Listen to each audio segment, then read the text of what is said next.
L'AVC est la première cause de handicap dans le monde.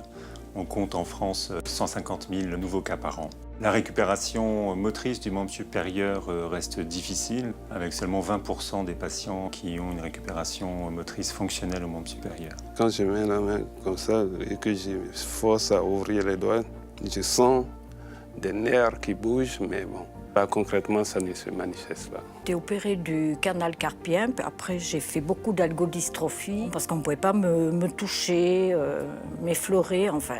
Mes doigts étaient tout le temps pliés, alors que maintenant, j'arrive quand même à ouvrir. Ce dispositif est une technologie unique qui est dédiée à la rééducation de la commande centrale du mouvement.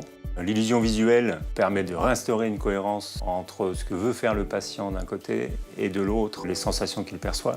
C'est ce principe qui favorise la récupération. J'étais tellement immergé dans l'image et j'étais vraiment à 100% convaincu que c'était mon bras gauche qui bougeait. Ce principe d'illusion visuelle a démontré son efficacité tant dans la rééducation motrice après accident vasculaire cérébral, mais aussi dans le traitement d'un certain nombre de douleurs chroniques. Le principe du dispositif, c'est d'enregistrer des mouvements à partir du brassin qui sont adaptés à la déficience du patient. On retourne l'image ensuite et puis on va superposer cette image par-dessus le membre pathologique pour faire travailler à partir d'un mouvement sain le bras pathologique. Le gros avantage du dispositif est de pouvoir proposer des séquences sur la base d'un algorithme intelligent, d'une intelligence artificielle, qui va reconnaître et programmer des soins adaptés à chaque fois au patient. Le patient va pouvoir venir travailler seul jusqu'à 3 fois par jour et doubler son temps de rééducation. Donc ce dispositif il s'inscrit dans une dynamique plus globale qui est de développer des technologies de rééducation intensive pour accélérer le retour à l'autonomie des patients. Il est parti d'un constat simple, un patient passe en moyenne approximativement 10% de son temps à la pratique d'exercice en centre de rééducation, ce qui est trop peu.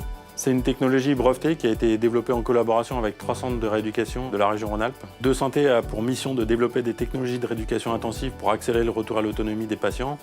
Et les quelques 50 centres que nous avons visités nous laissent entrevoir de belles perspectives de développement, à la fois en France et à l'international aussi.